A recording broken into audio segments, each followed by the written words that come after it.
শনিবার ভোর 4:30টার দিকে খিলগাঁওয়ের শেখের জায়গা এলাকায় চেকপোস্ট বসিয়ে তল্লাশি চালাচ্ছিল র্যাব।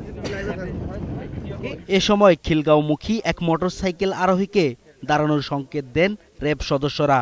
র্যাবের নির্দেশ অমান্য করে মোটরসাইকেল নিয়ে তল্লাশি চৌকির দিকে এগিয়ে যায় ওই যুবক।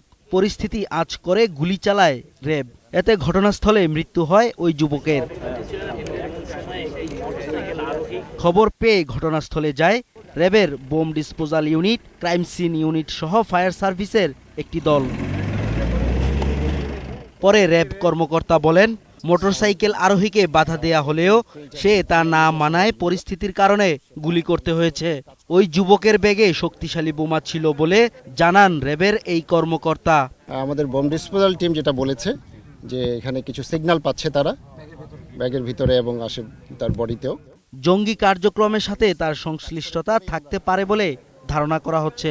পরবর্তীতে ফরেনসিকের মাধ্যমে আমরা যদি তার নাম পরিচয় জানতে পারি, সে যদি কোনো জঙ্গি গোষ্ঠীর সাথে জড়িত হয়ে থাকতে হয় বা এই ধরনের কিছু যদি হয়, তখনই আমরা আসলে বলতে পারবো। পরে উদ্ধার করা বোমাগুলো নিষ্ক্রিয় করা হয়।